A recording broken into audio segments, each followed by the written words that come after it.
Ever feel like you're just stuck, like, in this crazy digital whirlwind where everything's changing constantly? It's like, whoa, slow down. But, in the middle of all that chaos and noise, there's something really powerful about hearing like a genuine, raw human story. And let me tell you, today's deep dive, we've got that in spades. Yeah, you nailed it. We're really diving deep into the lives of Shaad and Sidra. You know them. Two sisters who've really made their mark in the world of social media. But I'll tell you, this isn't your typical influencer story. No, not even close. We're talking a story that starts in Syria, right in the middle of a war zone, then takes them through some really tough times in Turkey. Can you imagine? Finally finding refuge in Sweden. Talk about a whirlwind. It makes you think, like, how do you even process those kind of major cultural shifts, especially at such a young age? It's mind-blowing. When you really think about it, suddenly you're ripped away from everything you know, everything that feels familiar, and then, boom, you're dropped into a place that feels like a completely different planet. Yeah. And for Shad, one of her most vivid memories is landing in Sweden and being totally caught off guard by how everyone seemed to have like, blonde hair and blue eyes. It was a real visual shock. Right. Like, it shows how quickly we form these ideas of what's normal, and they had to learn Swedish super fast just to get by, to navigate everyday life. But then there's this other layer. They also had to, like, relearn Kurdish, their native language. Think about that. Relearning your own language because you're so immersed in a new one. It really makes you appreciate their dad's dedication. I mean, he wanted to make sure they stayed connected to their roots. He even carried firewood, like long distances, just to provide for the family. Talk about resilience. He was determined to keep their cultural identity alive amidst all that upheaval. For sure. But okay, they settle in Sweden, right? That's just chapter one. Their story takes this really interesting turn when they enter the world of, you guessed it, social media. It's funny how Shad's YouTube channel started almost like an accident, wouldn't you say? Totally. She talked about feeling super lonely after the move, so she starts using a school-issued iPad, of all things, to film those "What's in my bag" videos.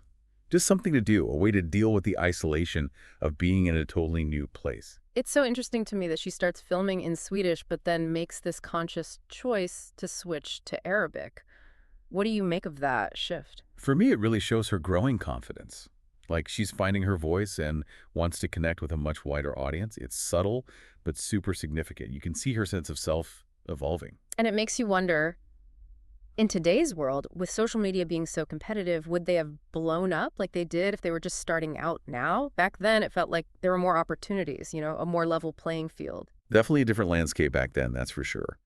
But the fact they're still relevant, it proves they're doing something right. It's the hard work, their ability to adapt, and they've always stayed true to who they are. That resonates with people. It's not just luck that's kept them going all these years. So true.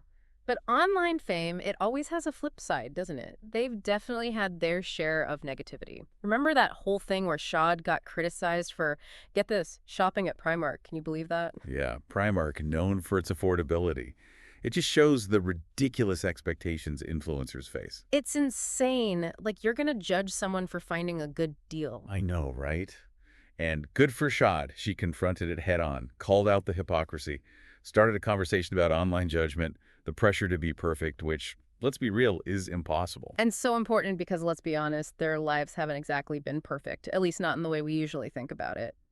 And speaking of navigating challenges, remember they mentioned some, let's call it drama, with Shad's sister Noreen. Yeah, and they didn't get into the nitty-gritty, but they did make it clear they've moved on. Yeah. And they emphasized how strong their family bond is. It seems like family comes first no matter what. Which leads us to this interesting dynamic. Shad kind of hinted that she's feeling a little over YouTube, wouldn't you say? Like she's looking for something more. A little restless, yeah.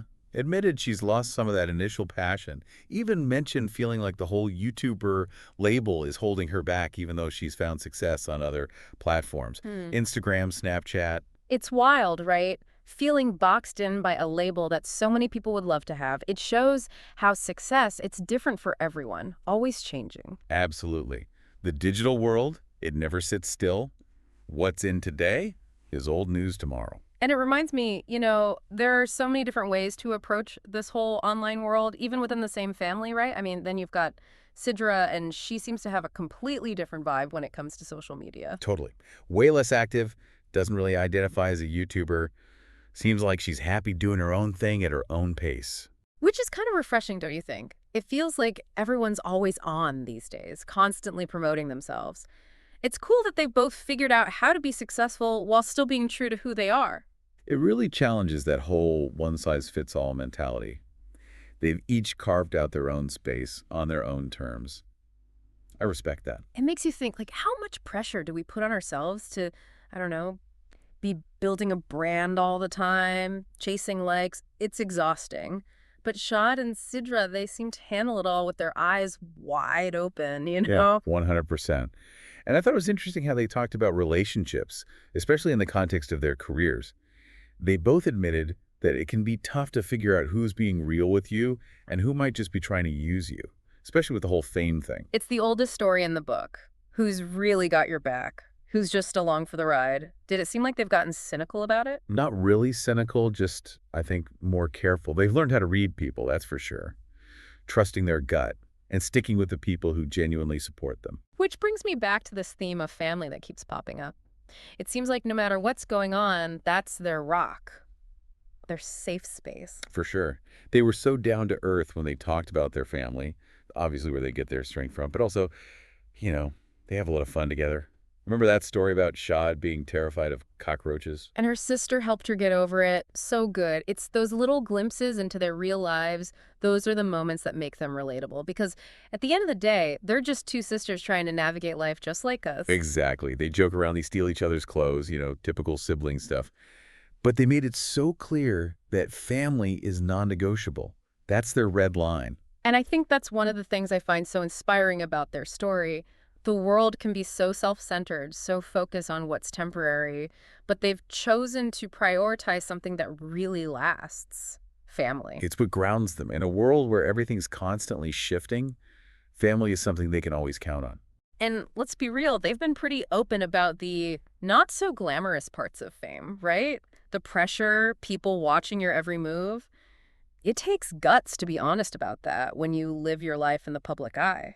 It reminds you that everyone's fighting their own battles, no matter how perfect things might look on Instagram. 100%. It's so easy to get caught up in comparing yourself to others. Mhm.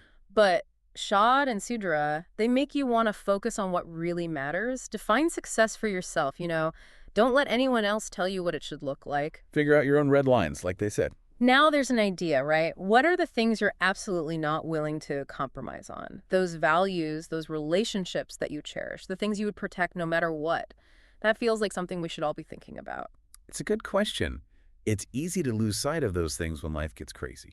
It really is. And speaking of navigating different worlds, we should talk about their move to Dubai, because that adds a whole other layer, wouldn't you say? It's like they're starting over again, right? New country, new challenges. They're pros at this point. Seriously, you have to admire that resilience. They've really figured out how to adapt to new places, new cultures, and they never lose themselves in the process, which is amazing. They make starting over look easy, but I think we've all been there in a way. Moving to a new place, new job, or just, a new chapter in life, it can be scary. Totally. But their story, it's like this reminder that those big changes, those leaps into the unknown, they can also be incredible opportunities. It's about embracing the change, right? Don't just survive it, use it to grow. And, it all comes back to that idea of family being their top priority, wouldn't you say? Like it's their guiding principle in a world that can feel so unpredictable. It's what keeps them grounded, for sure. Yeah. When everything else is up in the air, they've got those strong family ties. Yeah. They can always count on each other. And it's not like they pretend it's all perfect either. They've been really honest about how tough fame can be, always in the spotlight, always being judged.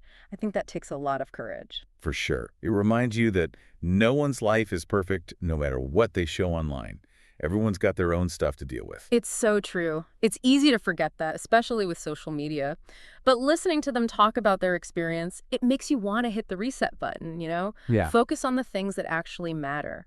Define success on your own terms. Draw your own red lines, Yeah. just like they said. Now, there's a thought, right? It's such a powerful question. What are those non-negotiables for you?